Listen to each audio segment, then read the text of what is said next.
আজকে শেয়ার করব sugar free এমনকি অয়েল ফ্রি আটা বিস্কিট। কোনো রকম মিষ্টি জাতীয় কিছু ছাড়াই এই আটা বিস্কিট হবে একদম ক্রিস্পি আর মুচমুচে। এই বিস্কিটগুলো স্টোর করে আপনারাও রেখে দিতে পারেন। বাড়িতে অনেকেই থাকেন যারা একদমই মিষ্টি জাতীয় বিস্কিট খেতে পারে না, তাদের জন্যও কিন্তু গ্যাসের চুলায় ঘরেতে থাকা সামান্য 2 থেকে 3টে উপকরণ দিয়ে বানিয়ে নিতে পারবেন আজকের এই বিস্কিট। নমস্কার বন্ধুরা, আমার নতুন একটা রেসিপিতে আবারও সবাইকে স্বাগত। আজকে শেয়ার করব একদম নতুন ধরনের একটা রেসিপি। চলুন তাহলে দেখে নেওয়া যাক রেসিপি দেখে যদি ভালো লাগে অবশ্যই লাইক, শেয়ার আর কমেন্ট করতে ভুলবেন না। নতুন বন্ধুরা আসলে চ্যানেলটি সাবস্ক্রাইব করে নিতে পারেন আর পাশে থাকা নোটিফিকেশন বেলের অল অপশনটা ক্লিক করে রাখবেন। সবার আগে আমার চ্যানেলের নোটিফিকেশন আপনার কাছে পৌঁছে যাবে। আর ফেসবুক পেজ থেকে যদি কেউ দেখে থাকেন পেজটিকে ফলো করতে একদমই ভুলবেন না। চলুন বন্ধুরা আজকে শুরু করা যাক রেসিপি। আজকের এই সুগার ফ্রি বিস্কিট তৈরির জন্য প্রথমেই আমাদের একটা ডো তৈরি করে নিতে হবে। তার জন্য আমি একটা বোলের মধ্যে নিয়ে নিচ্ছি দেখুন 1 টেবিল স্পুন বাটার। আর এই বাটারটা একদমই কিন্তু রুম টেম্পারেচারে যেন থাকে, খেয়াল রাখবেন। তো দেখুন এই বাটারটাকে আমি ওই 1 মিনিট মতো একটুখানি ফেটিয়ে নেব আর সুন্দর একটু নরম হয়ে যাবে আর ক্রিমের মতো হয়ে যাবে। এর মধ্যে এখন অন্য উপকরণগুলো অ্যাড করব। দিয়ে দিচ্ছি 1 চিমটি লবণ। এখানে কিন্তু কোনো রকম আমি চিনির গুঁড়ো বা চিনি বা গুড় কিছুই ব্যবহার করব না। তো লবণটা অবশ্যই করে কিন্তু বুঝে দেবেন, খুব বেশি যেন না হয়। এবার নিয়ে নিচ্ছি 1/2 টিস্পুন এখানে গোটা জিরে। এই জিরেটাকে হাতে একটুখানি ক্রাশ করে নিয়ে দিয়ে দিলাম। জিরের ফ্লেভারটা এই বিস্কিটে ভীষণ ভালো লাগে, অবশ্যই করে দিয়ে দিতে পারেন। এবার দিয়ে দিলাম 1 টিস্পুন এখানে বেকিং পাউডার আর 1/3 টিস্পুন বেকিং সোডা। সোডা সবসময়ের জন্য কম ব্যবহার করার চেষ্টা করবেন, এতে বিস্কিট খুব ভালো হয় আর টেস্টও ভালো হয়। তো দেখুন এই কয়েকটা উপকরণ খুব ভালো করে এখন এই বাটারের মধ্যে মিশিয়ে নিতে হবে। বাটারটাকে 1 মিনিট ফাটানোর পর দেখবেন একটু ফুলে উঠেছে, যেহেতু এর মধ্যে বেকিং পাউডার দেওয়া আছে। এখন এই পর্যায়ে আমরা অ্যাড করে দেব একদম লাল গমের আটা। এখানে আমি 1 বাটি মানে ওই 100 গ্রাম মতো আটা অ্যাড করলাম। তো দেখুন এইবার আটাটা দেওয়ার পর খুব ভালো করে একটা ডো তৈরির জন্য ময়ান দিতে হবে। এখানে কিন্তু হাত দিয়ে এবার খুব ভালো করে ডলে ডলে বাটারের মধ্যে এই আটাটাকে মিশিয়ে নিতে হবে। এখানে আমি আজকের বিস্কিটটা কোনো রকম কিন্তু চিনি বা গুড়ের পাউডার কিছুই ব্যবহার করছি না। একজন রিকোয়েস্ট করেছিলেন যে এরকম সুগার ফ্রি আটা বিস্কিট তৈরি করে দেখানোর জন্য, তাই আজকের রেসিপিটা অবশ্যই করে আপনারা মন দিয়ে দেখবেন। খুব সহজেই কিন্তু এই সুগার ফ্রি বিস্কিটগুলো আপনারাও বাড়িতে তৈরি করে রাখতে পারেন। তো দেখুন বন্ধুরা খুব ভালো করে বাটারের মধ্যে আটাটা মিশিয়ে নিলাম। এই পর্যায়ে আমি নিয়ে নিয়েছি ওই 2 থেকে 3 টেবিল স্পুন মতো লিকুইড দুধ। আর এই দুধটা কিন্তু অবশ্যই করে ফ্রিজের দুধ নিতে হবে, একদম যেন ঠান্ডা থাকে, কোনো রকম গরম দুধ ব্যবহার করা যাবে না। এবার খুব ভালো করে কিন্তু অল্প অল্প করে দুধ দেবো, ওই 2 থেকে 3 চামচ দুধই লাগবে এখানে, খুব বেশি কিন্তু দেওয়া যাবে না। দিয়ে হাত দিয়ে চেপে চেপে এরকম একটা ডো আমি তৈরি করে নিচ্ছি। এই ডোটা প্রথম অবস্থায় একটু দেখে মনে হবে যে হয়তো আমরা তৈরি করতে পারবো না, কিন্তু আস্তে আস্তে দেখবেন চেপে চেপে একটুখানি সেট করে নেবেন, এরকম সুন্দর একটা ডো তৈরি হয়ে যাচ্ছে। এখন ডোটা আমার মেখে নেওয়া হয়ে গেছে। এটাকে এখন 5 থেকে 7 মিনিটের জন্য একটুখানি সেট করে নেব, যাতে বিস্কিটগুলো সুন্দর একটা ডিজাইন তৈরি হয়। একটা এরকম পলি ব্যাগের ওপর নিয়ে নিলাম যাতে আমাদের এই ডোটা সেট করতে সুবিধা হয়। তো দেখুন নিয়ে এরকম একটা রোলের মতো তৈরি করে নিচ্ছি। এখন এই ডোটা আমাদের দেখুন রেডি হয়ে গেছে। এটাকে পলি ব্যাগ মুড়ে আমি 5 থেকে 7 মিনিটের জন্য সাইডে রেখে দিচ্ছি।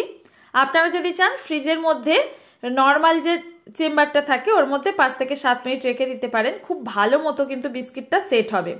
এখন আমি বিস্কিটগুলো বেক করার জন্য একটা এরকম স্টিলের থালা নিয়েছি আর এর মধ্যেই বেক করব। আজকে কোনো রকম কিন্তু তেলের ব্যবহার করছি না, তাই হাতে একটুখানি বাটার লাগিয়ে নিলাম আর এর মধ্যে খুব ভালো করে আমি স্প্রেড করে নিচ্ছি, যাতে বিস্কিটগুলো বেক হওয়ার পর অনায়াসে উঠে আসে, কোনো রকম যেন ভেঙে না যায়। তো দেখুন এই থালাটার মধ্যে খুব ভালো করে লাগিয়ে নেওয়ার পর সাইডে আমরা রেখে দেব। আর এই সময় বিস্কিটগুলোকে আমরা তৈরি করে নেব। এদিকে আমাদের বিস্কিটের ডোটা সেট হয়ে গেছে খুব ভালো মতো। এবার আমরা বিস্কিটের শেপটা তৈরি করে নেব। তা একটা ছুরি দিয়ে এখন বিস্কিটের ডিজাইনটা দিয়ে নিচ্ছি। খুবই সহজ কিন্তু আজকের এই বিস্কিট তৈরির রেসিপিটা, আপনারাও বাড়িতে ট্রাই করে দেখতে পারেন। আর আমি এখানে যেহেতু কোনো রকম চিনি বা গুড় কিছুই ব্যবহার করিনি, আপনারা যদি চান এখানে হালকা 1 থেকে 2 চামচ চিনি একটু মিক্সিতে গুঁড়ো করে কিংবা গুড়টাকে একটুখানি গ্রেটার দিয়ে গ্রেট করে এই ডোয়ের মধ্যে ব্যবহার করতে পারেন, এতেও খুব ভালো হয় আর বিস্কিটগুলো কিন্তু হেলদি হয়। বাচ্চারা অনেক সময় একেবারে চিনি ছাড়া বিস্কিটগুলো খেতে চায় না, আপনারা কিন্তু এই আটা বিস্কিটগুলো তৈরি করে রাখতে পারেন। এখন এই বিস্কিটের ডো থেকে আমি বিস্কিটের পিসগুলো ঠিক কিভাবে করছি দেখতেই পাচ্ছেন। খুবই আলতো হাতে কিন্তু এই ডোটার মধ্যে থেকে আমাদের বিস্কিটের পিসগুলো তৈরি করে নিতে হবে। এই সময় আটার ডোটা ভীষণ সফট থাকে, তাই আলতো হাতে কাজটা করবেন। এখানে একটা করে বিস্কিটের পিস নিয়ে হাতে একটুখানি সেট করে নেবেন খুব ভালো মতো। তো দেখুন বন্ধুরা, খুব সহজেই কিন্তু বেশ অনেকগুলো আটা বিস্কিট ঘরেতেই তৈরি হয়ে গেল। আর এই বিস্কিটগুলো এতটাই হেলদি হয় যে কোনো মানুষ কিন্তু যে কোনো সময় খেতে পারেন, আর একের বেশি অনেকটা বিস্কিটও খেতে পারবেন, কোনো রকম অসুবিধা হবে না। আপনারা দেখুন এখানে সমস্ত বিস্কিটগুলো আমার তৈরি করে নেওয়া হয়ে গেছে। এখন যে পাত্রটাকে আমি রেডি করেছিলাম বিস্কিটগুলো বেক করার জন্য, তার মধ্যে একটু গ্যাপ রেখে রেখে বিস্কিটের পিসগুলোকে সাজিয়ে দিচ্ছি। আর এক বাটি আটা দিয়ে কিন্তু বেশ অনেকগুলো বিস্কিট আমার তৈরি হয়েছে। আর এই কিউট বিস্কিটটাকেও একই সাথে আমি বেক করে নেব, যেহেতু সাইডের অংশগুলো একটু ছোট হয়, তো এর মধ্যেই দিয়ে বেক করে নিচ্ছি। তো দেখুন বন্ধুরা, ওপর থেকে একটুখানি জিরা বসিয়ে দিচ্ছি, এতে ফ্লেভারটা খুব ভালোভাবে থাকে আর খেতেও ভীষণ ভালো হয় আর দেখতেও ভীষণ ভালো হয় বিস্কিটগুলো। এখানে ওপরের অংশে একটুখানি সুন্দর করে জিরা দিয়ে সাজিয়ে নেওয়ার পর এই বিস্কিটের থালাটাকে আমাদের এখন বেক করে নিতে হবে। আগের থেকে আমি একটা কড়াই কিন্তু 5 মিনিটের জন্য প্রিহিট করতে বসিয়ে দিয়েছিলাম, এটা আর ক্যামেরা করিনি।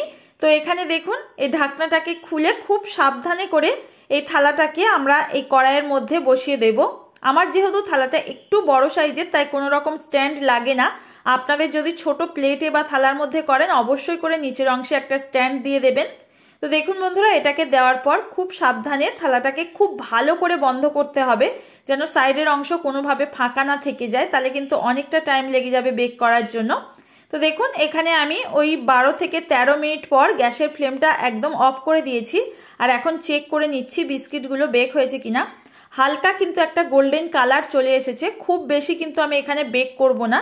এখানে ওই 12 থেকে 13 মিনিটের জন্য বেক করে নিয়ে আমি বিস্কিটগুলো নামিয়ে নিলাম। বিস্কিটগুলো পুরোপুরি ঠান্ডা হয়ে গেলে তবেই কিন্তু এই থালার থেকে তুলবেন, আর দেখবেন অনায়াসে বিস্কিটগুলো একা একাই উঠে যাচ্ছে, কোনো রকম কিন্তু আটকে যায়নি। প্রত্যেকটা টিপস ফলো করে আজকের এই বিস্কিট রেসিপি অবশ্যই বাড়িতে একবার ট্রাই করে আমাকে কমেন্টে জানাতে ভুলবেন না কেমন লাগলো আজকের রেসিপি। আশা করছি বন্ধুরা আজকের বিস্কিট রেসিপিটা আপনাদের সাথে খুব সহজেই শেয়ার করতে পেরেছি। আর যে সমস্ত বন্ধুরা কমেন্ট করেছিলেন সুগার ফ্রি বিস্কিট দেখানোর জন্য, আশা করছি আপনাদেরও বুঝতে কোনো অসুবিধা হয়নি। আজকের রেসিপি যদি ভালো লাগে অবশ্যই প্লিজ একটা লাইক করবেন আর ফ্রেন্ড ও ফ্যামিলির কাছে রেসিপিটি শেয়ার করবেন। এখন একটা বিস্কিট ভেঙে আপনাদের দেখিয়ে দিচ্ছি কতটা মুচমুচে হয়েছে। দেখুন একদম ক্রিস্পি আটা বিস্কিট তৈরি হয়ে গেল হেলদি ওয়েতে। আপনারাও আজকের রেসিপি ফলো করে প্রত্যেকটা টিপস দেখে বাড়িতে এই বিস্কিটের রেসিপিটা বানিয়ে ফেলতে পারেন। তো বন্ধুরা আজ তাহলে এখানে বিদায় নেব, দেখা হবে আবারও এরকম সহজ কোনো রেসিপির সঙ্গে। ততক্ষণ সবাই ভালো থাকবেন, সুস্থ থাকবেন। ভিডিওটির সঙ্গে এতক্ষণ ধরে থাকার জন্য অসংখ্য ধন্যবাদ।